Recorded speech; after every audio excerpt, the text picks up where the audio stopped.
The digital clock on the dashboard read 5:02 p.m. The heat radiating off the asphalt in the suburban cul-de-sac of Whispering Pines was a humid, suffocating blanket, typical for late July. Ethan Vance gripped the steering wheel of his truck, his knuckles white, watching the scene in his own backyard through the gap in the privacy fence. It had started subtly, a rogue beach ball over the hedge, an errant splash heard on a Tuesday afternoon. But what Ethan was seeing now wasn't an accident. It was an invasion. His pool, the 30,000-gallon custom-built oasis that had taken 2 years of sacrifice and planning, was currently occupied by 3 shrieking teenagers.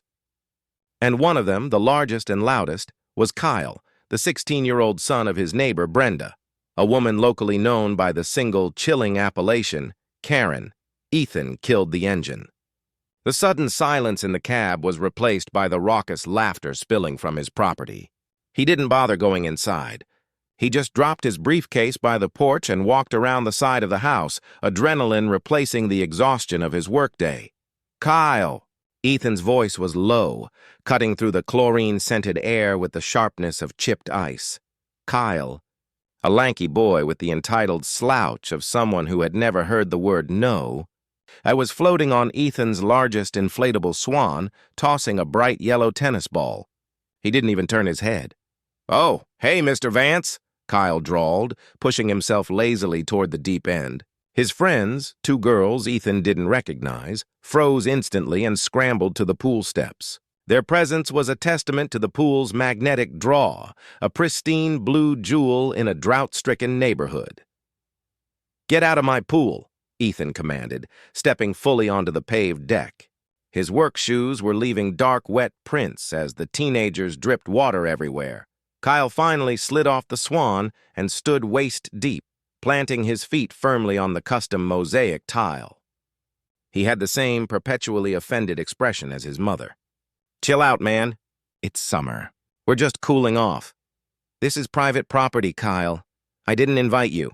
Your mother didn't ask. You are trespassing. Get out." "Funny story about that," Kyle said, actually smirking now. The 2 girls exchanged nervous glances and quickly grabbed their phones and cover-ups. "Mom was talking to her attorney, Mr. Finkel, last night. Since the city declared the recent heat wave a minor emergency, and since your property line is like right there next to the easement, Mom says you're legally obligated to allow communal use for minors needing heat relief." He gestured grandly at the water. "So yeah, it's a community resource now, man. Sorry." Ethan felt a cold, blinding rage flash through him. Communal use. Attorney Finkel. Brenda always found some ludicrous, quasi-legal justification for her boundary violations. "That is the most ridiculous garbage excuse I have ever heard," Ethan spat. "The only thing you are legally obligated to do is get your wet backside off my deck before I call the actual police for trespassing and vandalism." The girls, sensing the imminent collapse of the detente, sprinted for the gap in the hedge. Kyle, however, stood his ground. "Whatever, dude, my bad. We'll be back tomorrow, probably." He pulled himself out of the water, not bothering to wring out his shorts, and strode across the deck, his wet footsteps leaving a trail of insolence. The confrontation ended not with a resolution, but with a threat of recurrence. Ethan watched him go, then turned to survey the damage. The swan was upside down. A half-eaten bag of chips lay by the filter, and a cheap plastic toy was now jammed in one of the skimmer baskets. He didn't call the police. He called his wife, Sarah, whose weary voice was the only thing that could usually pull him back from the brink of a petty neighborhood war. "He's lying, Sarah. There is no communal use ordinance. He was just trying to justify stealing access." "Ethan, I know," Sarah said, sounding tired. "Just talk to Brenda." "Don't yell. Just lay out the facts. She can't let her son be this disrespectful. That was the mistake." Believing that facts or civility had any purchase in Brenda's world, Ethan walked straight to the neighbor's house. A stucco monstrosity with a meticulously maintained lawn that was, ironically, the only thing Brenda respected in the neighborhood: appearance. Brenda, a woman who treated a polite conversation like an intellectual boxing match she was determined to win, opened the door before he could knock, already halfway into her script. She was wearing a perfectly pressed linen dress, her hair immaculate. "Ethan," she cooed, her voice dripping with false concern. "I saw Kyle coming back a moment ago. Did he bother you? He is just so sensitive to this heat, you know. Poor thing gets heat exhaustion, and your pool is just right there." "Brenda, cut the performance," Ethan said, refusing to step over the threshold. "Your son was trespassing on my property and using my pool without permission. He then claimed you had spoken to a lawyer about some fabricated communal use law." Brenda gave a delicate, patronizing laugh. "Oh, that silly boy. He exaggerates so. I merely mentioned to Kyle that in some jurisdictions, during periods of extreme heat, the doctrine of necessity can temporarily suspend certain private property rights. I spoke to a friend, not my attorney, and it was entirely theoretical. But honestly, Ethan, it's not very neighborly of you to exclude a heat-exhausted child, is it? It is not my responsibility to manage your son's heat exhaustion, Brenda. My responsibility is to my family and my property insurance. If Kyle were to be injured in my pool, I would be liable. I am giving you one warning. Keep your son and his friends off my property. This is non-negotiable." Brenda's soft, artificial smile tightened, revealing the malice beneath. "Duly noted, Ethan. But just so you know, Kyle has a very special birthday coming up this weekend. A milestone, and he was very much hoping to host his friends." She paused, letting the implication hang. "We were discussing a pool-themed event. You know, to mark the occasion." "It won't be in my pool," Ethan stated, his own voice tightening. "We shall see," she said, her eyes glittering with challenge. She closed the door with a gentle, terrifying click. Ethan went home and immediately drove to the hardware store. He didn't want a war. He wanted peace. He bought 3 rolls of temporary plastic mesh fencing and industrial-grade zip ties. He spent the next 3 hours, well into the cool of the evening, installing a secondary unsightly mesh barrier around the entire pool deck, securing the gates with heavy-duty padlocks. It was ugly, but it was unmistakable. Do not enter. He woke up Saturday morning, the day of Kyle's supposed pool-themed event, to the sound of Sarah screaming. Ethan bolted out of bed and ran downstairs, barefoot. Sarah was standing on the deck, pointing a shaking finger at the newly installed fence. The mesh was torn in several places, cut with what looked like wire cutters. The 3 heavy-duty padlocks were gone, replaced by a single, crude chain tied with an actual knot, almost a sarcastic parody of a security measure. And right in the center of the deck, spray-painted in angry black block letters, was a single word. Mine it was the final, irreversible violation. It wasn't just trespassing. It was vandalism. It was a physical declaration of war, an explicit claim of ownership. "Ethan, look at this," Sarah gasped, tears welling in her eyes. "He ruined the deck. That paint won't come off." Ethan didn't look at the paint. He looked at the hedge, past the boundary line to Brenda's backyard. He could see activity. A catering truck backing up, folding tables being set up, a massive inflatable slide being unrolled. The party was happening, and it was escalating into a large-scale event. He pulled out his phone, navigating to the neighborhood social media group. He found the event page Kyle had foolishly made public. Kyle's 16th Summer Splash Bash. Location: Vance Residence Pool, the big blue one. Time: Saturday, 3:00 p.m., 7:00 p.m. Features DJ, full catering, open bar for adults, BYOB, and the best pool in the county. Attendees: 78 confirmed. 78 people. They weren't just planning to trespass. They were planning to occupy his entire backyard for 4 hours, bringing food, booze, and a professional DJ. The arrogance was breathtaking. He looked down at the broken fence, the spray paint, and then back at the sparkling, inviting blue water that Kyle had just declared mine. He could call the police. They would arrive, file a report, and tell him it was a civil matter, maybe give Brenda a fine, and then leave. The party would simply be delayed, the chaos transferred from the police to the eviction process. The damage would be done, the violation absolute. He could confront Brenda again, but he knew the routine: feigned ignorance, crocodile tears, and a countersuit threat. No, this wasn't about legalities anymore. It was about sovereignty. It was about a line that had been crossed with malicious intent. Ethan walked inside, grabbed the emergency lighting flashlight from the hall closet, and headed toward the basement.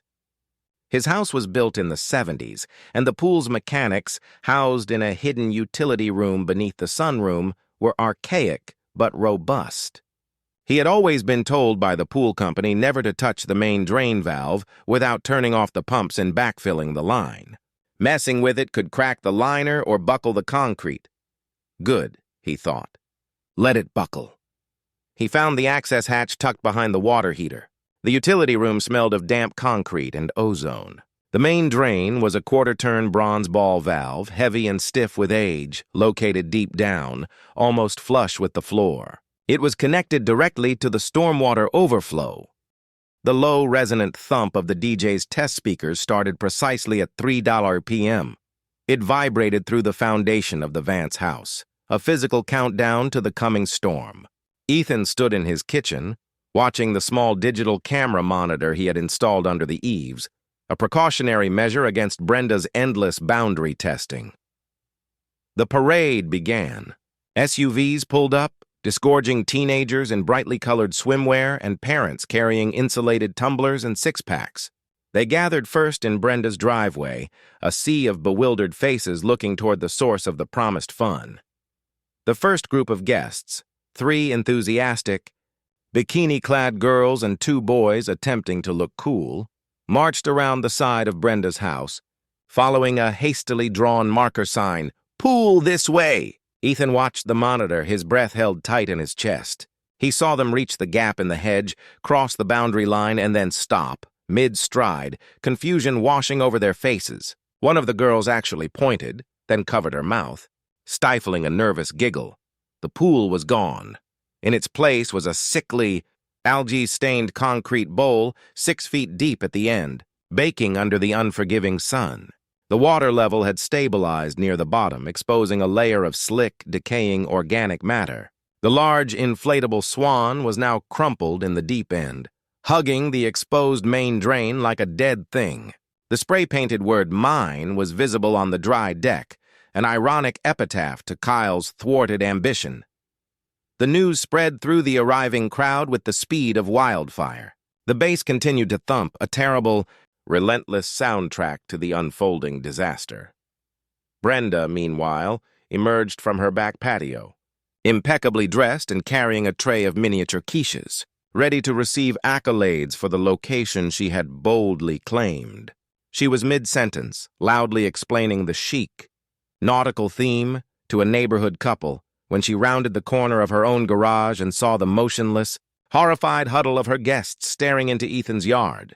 "What on earth is going on here?" Brenda's voice, initially pitched for pleasant cocktail conversation, rose sharply into a shriek of disbelief. "Why aren't you swimming, Kyle? Get in the water, darling.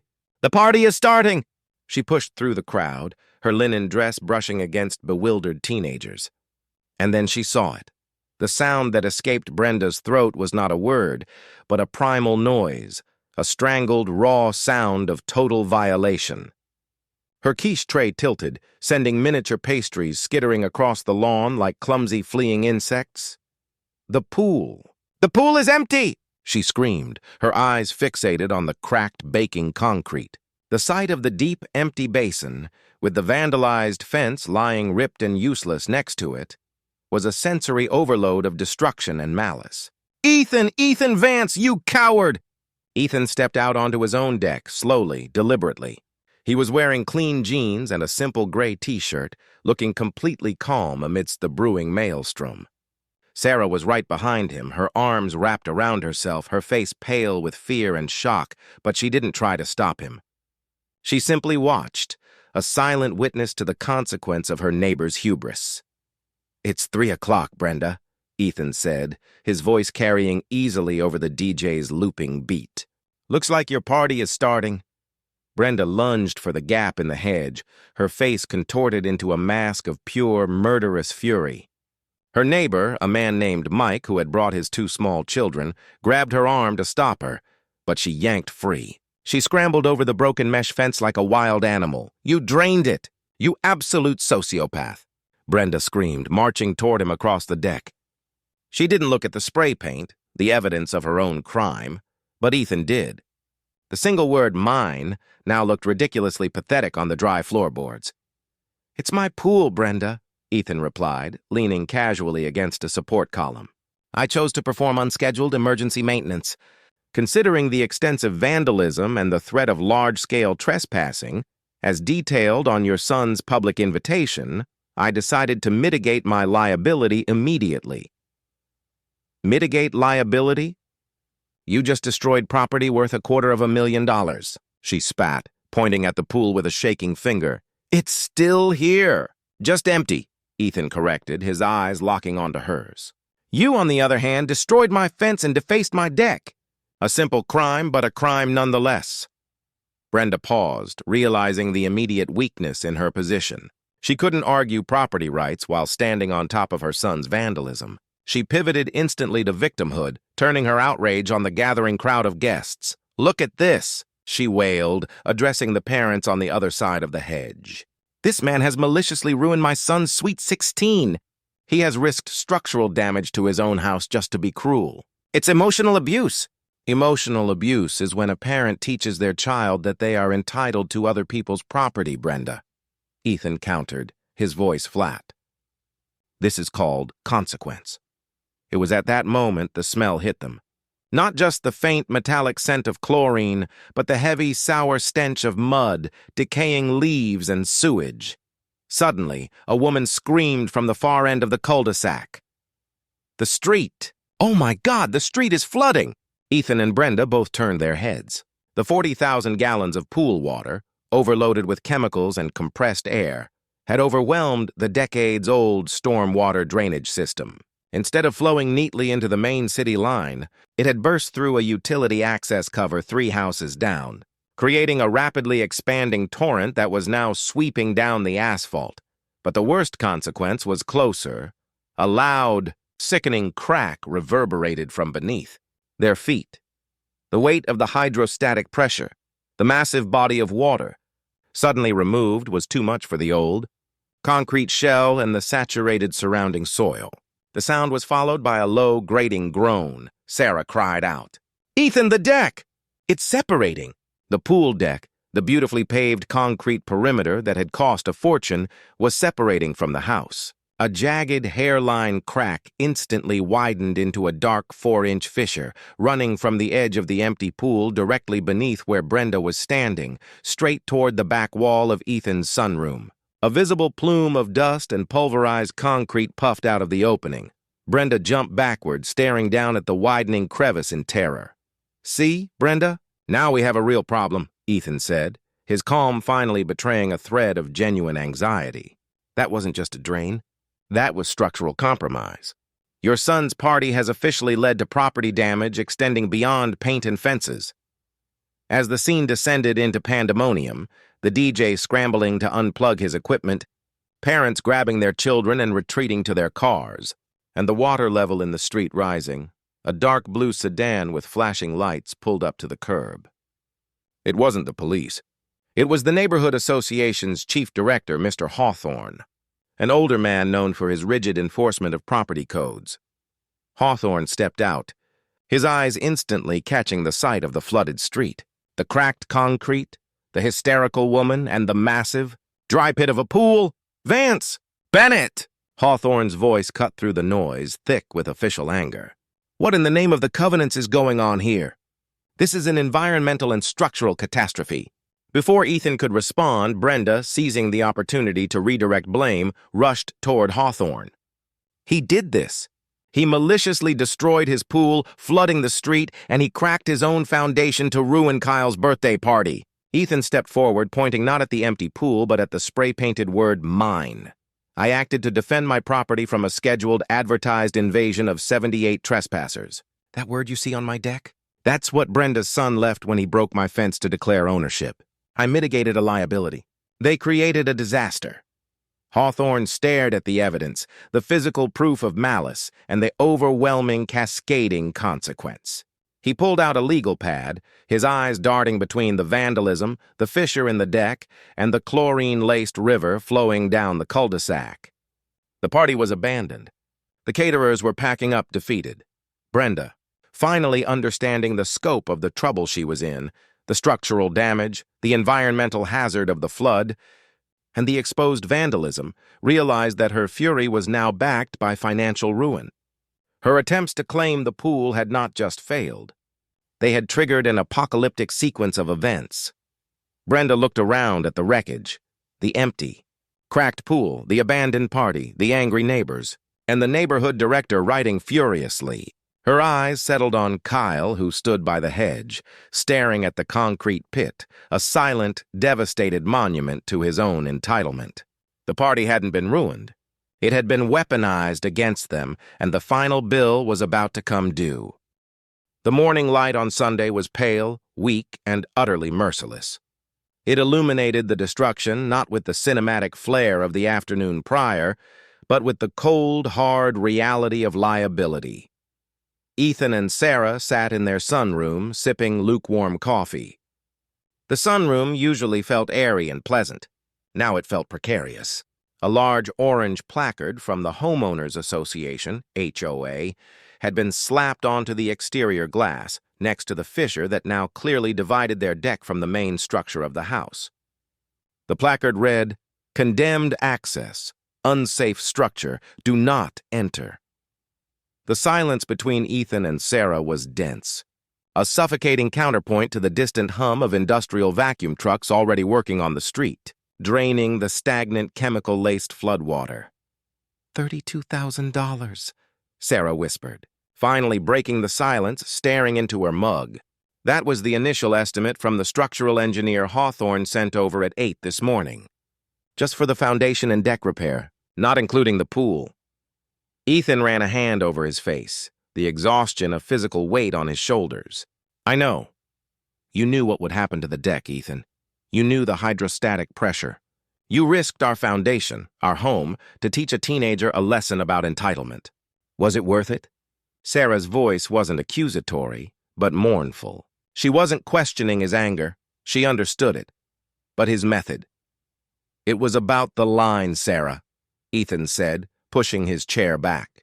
"When I saw mine spray-painted onto our deck after Kyle broke into our yard to plan an 80-person invasion, that was the line.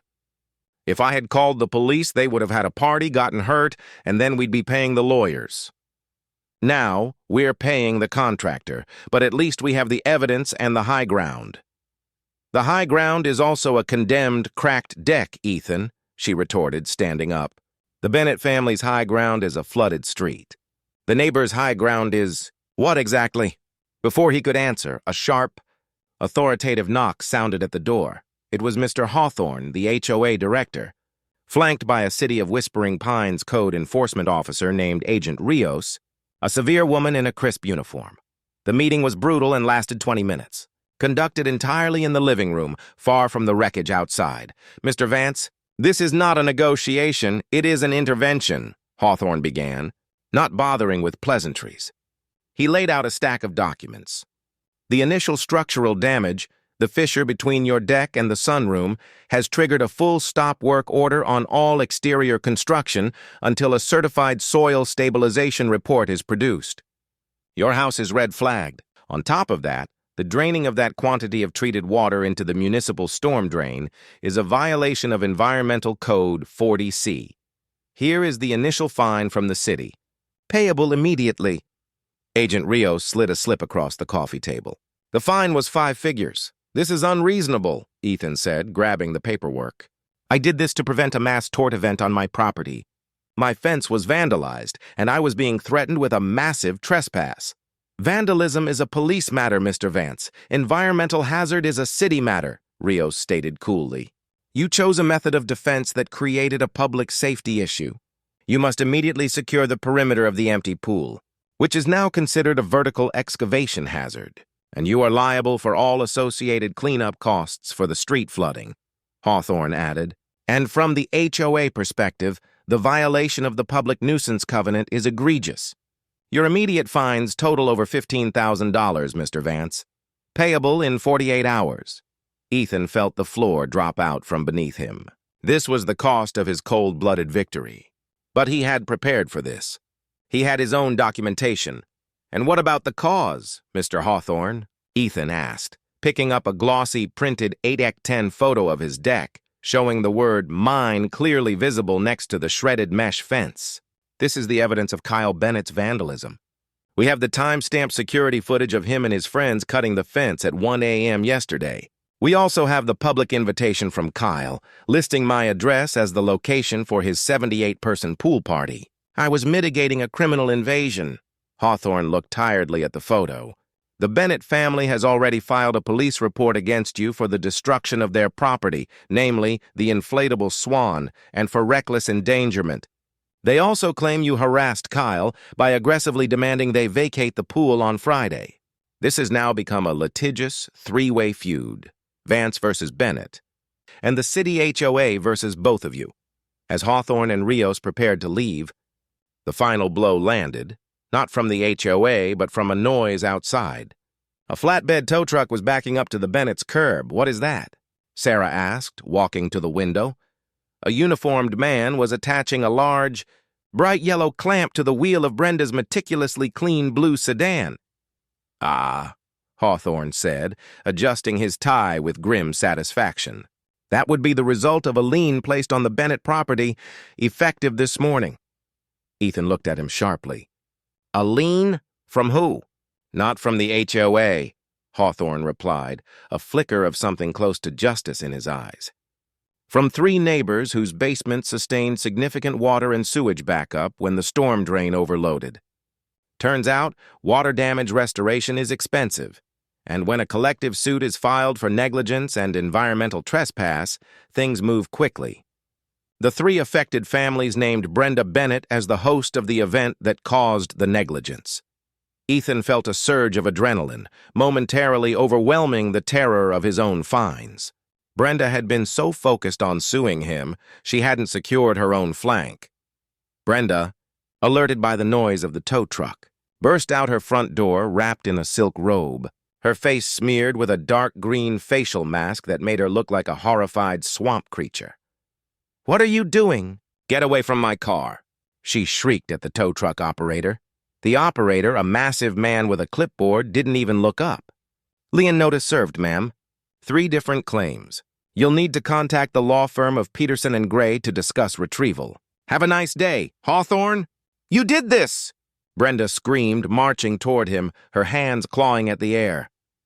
"No, Mrs. Bennett, your party did this," Hawthorne corrected, holding up his hand to stop her approach.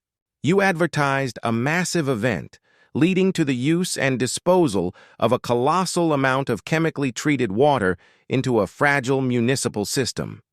This is a clear case of negligence, entirely separate from your dispute with Mr. Vance. You have multiple cease and desist orders from the city, and now it appears you have 3 angry neighbors who have locked down your assets. And speaking of assets," Hawthorne turned back to Agent Rios.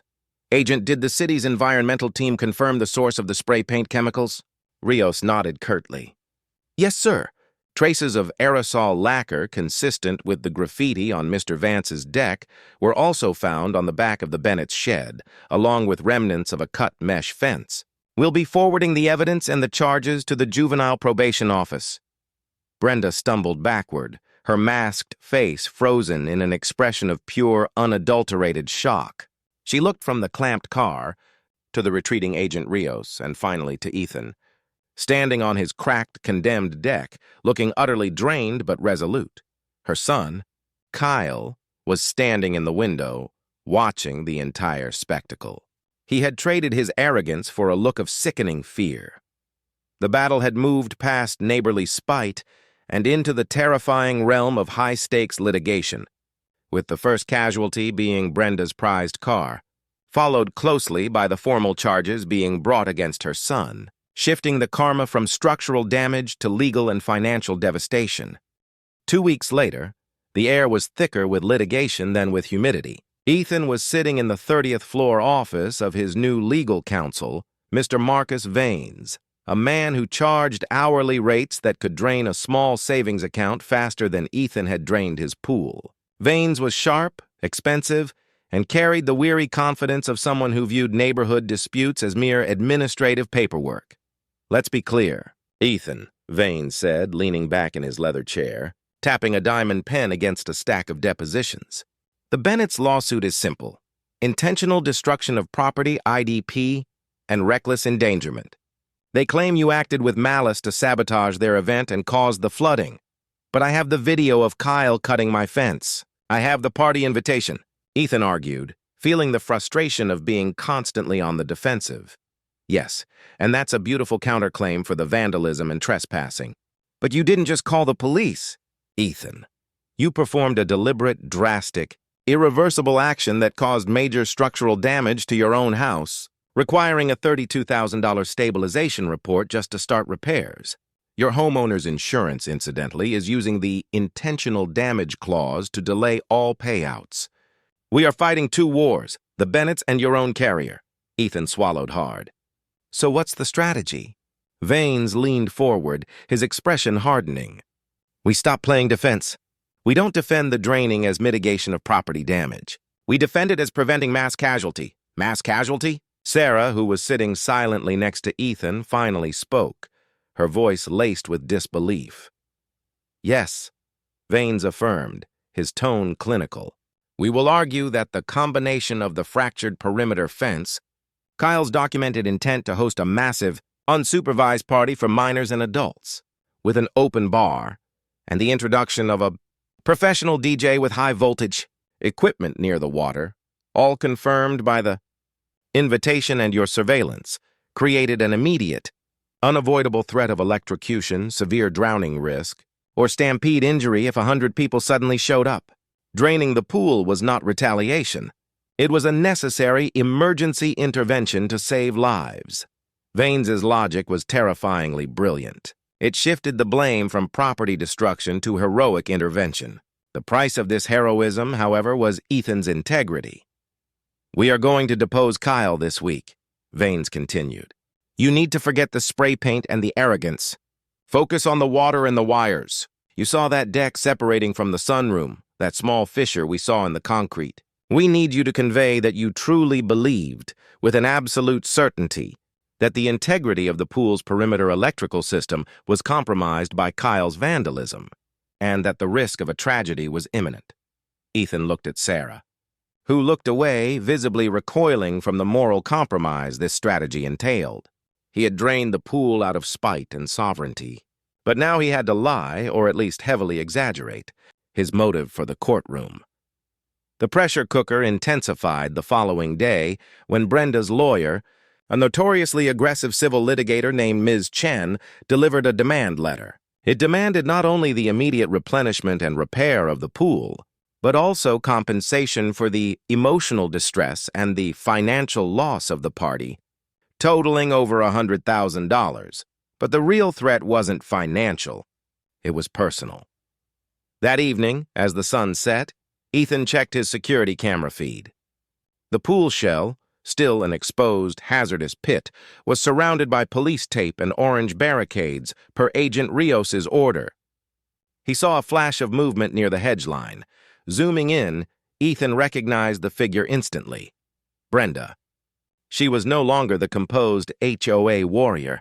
She was haggard, desperate, and dressed in dark clothing. She had scaled the hedge and was attempting to pull at the remaining, shredded section of the mesh fence, the fence that contained the forensic traces of Kyle's spray paint residue. Ethan hit the panic button on his remote, which triggered a sudden, deafening alarm and floodlights on the deck. Brenda shrieked and fell backward, dropping the large gardening shears she was using to cut the zip ties holding the mesh to the support post. Before she could recover, she saw the second, smaller camera Ethan had secretly installed high up on the sunroom wall, its red light blinking ominously. She bolted back across the yard, fleeing into the darkness of her own property. Ethan watched the recording of her attempt to tamper with evidence, a felony, and felt a cold, hard satisfaction. She was breaking, but Brenda had her own methods. The next morning, Ethan arrived at his office to find a plain man in a dark suit waiting for him. The man handed him a sheaf of papers. "Restraining order, Mr. Vance," the man stated flatly. "Brenda Bennett claims that your actions, including aggressive shouting, extreme surveillance, and the intentional destruction of the pool, have caused her and her minor son severe emotional distress and created a hostile living environment. Effective immediately, you are forbidden from coming within 100 feet of either Bennett residents or their persons, which includes your shared property line, without legal escort. The irony was staggering. He was forbidden from entering his own backyard, which was currently a crime scene and a condemned structure, on the basis of protecting the very people who had created the problem in the first place. That afternoon, Vanes called, his voice serious. "Ethan, the deposition is tomorrow. We go through the life-saving rationale one last time. You need to be convincing. Remember, DJ equipment, water, cut wire, electrocution risk." Ethan practiced the lie, the heroic exaggeration, until it felt like the truth.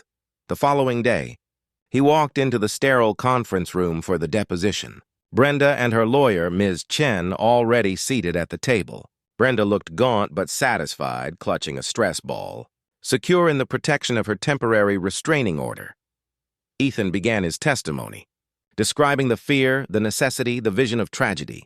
He painted a masterful picture of a man driven by moral panic, not petty vengeance. Ms. Chen listened impassively, occasionally interrupting with aggressive objections. He finished his explanation of the perceived electrical hazard, the threat of the exposed cables, and the sudden, life-saving need to drain the water. Ms. Chen leaned back, smiling faintly. "Mr. Vance, your testimony is highly dramatic. But before we adjourn, I have just one final question." She slid a single piece of evidence across the table. A photograph taken yesterday morning. It was a perfect, crystal-clear close-up of the utility panel in the small, damp basement room under the sunroom. The panel cover was open, showing the complex wiring, the junction boxes, and the main power cutoff switch for the pool's pumps and filtration system. "Mr. Vance," Ms. Chen said, her voice dripping with triumph, "your entire story rests on the urgency of an electrocution hazard. Yet this photo, taken yesterday by our structural surveyor, confirms the truth. The pool's main power supply had been completely and deliberately shut off at the breaker 2 hours before you opened the main drain valve. If there was no power to the pool, Mr. Vance, there was no electrical hazard to mitigate. This proves your action was premeditated, malicious, and entirely unnecessary."